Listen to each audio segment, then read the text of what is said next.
Okay guys, so we've got a video here of a couple of trades that I've taken to give you a nice couple of examples and case studies of trades which have been taken based on an economic news event. So it is the 23rd of July 2015, and we just had a news event out of the US, and I've taken a couple of trades, a buy trade on dollar yen and a sell trade on pound dollar. So I want to talk you through that process in terms of why I took these particular trades. So let's first of all go to the economic calendar in terms of what the event was that we were trading. So it's this one here, unemployment claims from the US. So it's an employment figure, so very, very important. Let me just refresh the screen so I can show you the actual figure that came in.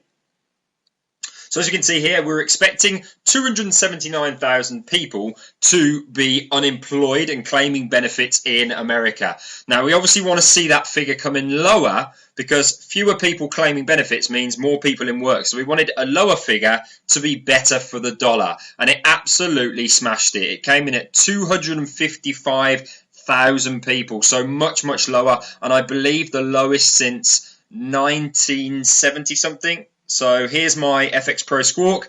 US initial jobless claims week on week, lowest level since November 1973. So an absolutely amazing figure there. Very, very good for the dollar. Remember, we're already very bullish on the US dollar. Why? It's because the bigger picture is that the US is heading towards a rate hike in the not too distant future at some point towards the back end of 2015. So we're heading towards a rate hike, which is bullish for the local currency, which is the dollar. We then had a really good piece of data which supported that. Now, why did I place the dollar against the pound and the yen? Well, firstly, Yeah, the FX pound. traders, one thing to just bear in mind for next hour.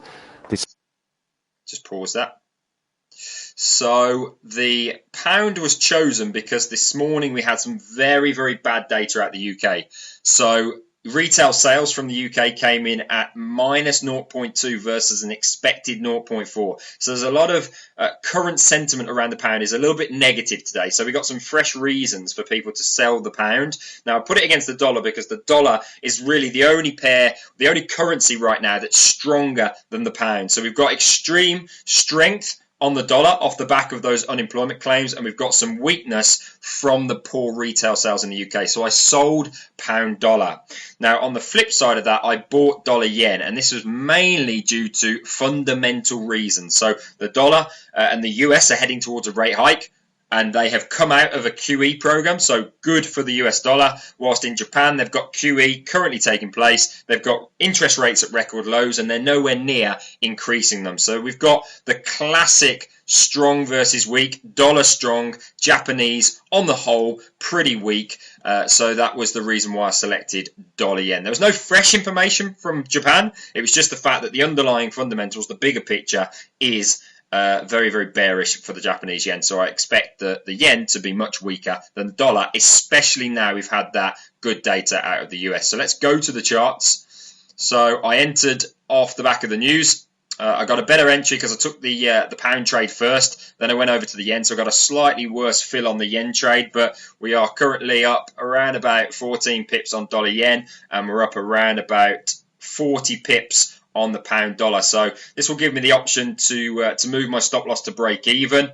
However, as I've mentioned in the course, sometimes from a discretionary basis, I like to bank pips. So if I've got a lot of pips given to me quite quickly, then I'm not too worried about whether I move a stop to break even or whether I hold for the full 80 pips. So I'm gonna just for the example of this video, I'm happy with what I've got now. So we've got 43 pips here, 43 pips, and around about 14 pips on dollar yen, so just over 50 pips. So we can you've got your options to either move your stop to break even, or to as we go later down the line for you to use a bit of discretion. In this particular example, I'm going to use a bit of discretion. It's a nice trade.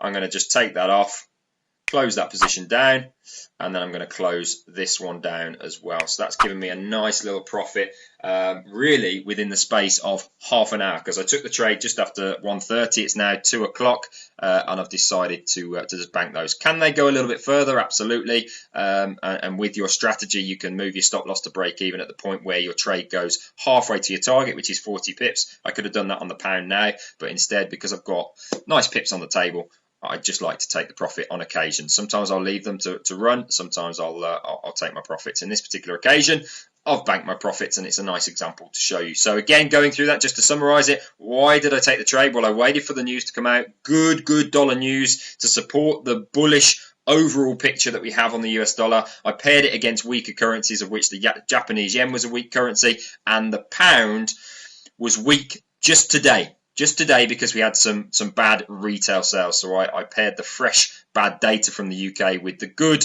fresh data from the US to give me a high probability trading opportunity, and that's enabled me to bank just shy of 60 pips, which isn't too bad for half an hour's work. Anyway, I'm going to wrap up there, but hopefully you find the video useful.